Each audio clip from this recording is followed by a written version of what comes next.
Nous nous trouvons dans les salles du château de Marcillargues. Ce château de Marcillargues, dont les origines remontent au XIVe siècle, Guillaume de Nogaret, à qui ce château avait été donné suite au service rendu au roi Philippe le Bel. Ce château ensuite a subi de grandes transformations, notamment l'aile nord, XVIe siècle, l'aile sud, XVIIe siècle, qui a reproduit à l'identique le style Renaissance de la façade sud. Et ce château a été habité jusqu'à 1936. En 1936, malheureusement, suite à un incendie, les trois quarts du château ont été détruits. Par la suite, le château étant à l'abandon, ce château a été cédé à la commune de Marcillargues en 1948.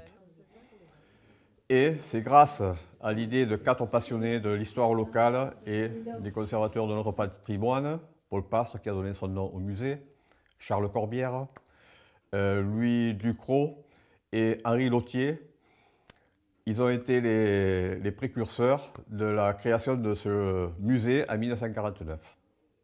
Les principaux thèmes qui y sont repris, thèmes sur la Bouvine et la Camargue, sur le Vidourle. Ici le Vidourle est une rivière très importante, chacun a entendu parler des Vidourlades. Et bien sûr autour du château, l'histoire du château et puis les traditions populaires. Et également une galerie de portraits sur les personnages qui ont marqué l'histoire locale. Vous savez que les vignes se développent très bien sur les coteaux, les collines, les corbières, les cossières, etc. Mais le phylloxéra va attaquer ces vignes à la fin du XIXe siècle.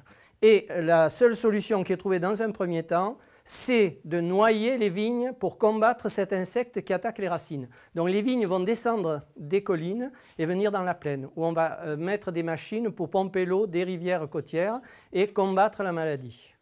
Ce qui a fait la réputation de Marcillargues. Vous avez dû entendre parler d'une commune qui était la plus grande productrice de vin en France, en Europe et dans le monde.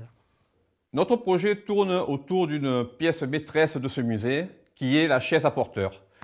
Cette chaise à porteur qui a été retrouvée dans les ruines du château et qui avait été commandée en 1752 a fait l'objet d'une restauration dans les ateliers d'arc nucléaire à Grenoble ainsi que dans les ateliers des tissus à Lyon.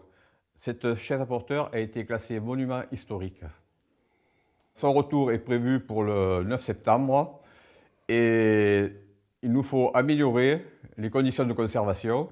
Alors cette chaise à porteur sera accueillie dans la 4e salle du musée qui a été spécialement aménagée sur le thème du château. Et c'est grâce à l'aide apportée par la Banque populaire du Sud que nous pourrons parvenir à ce but.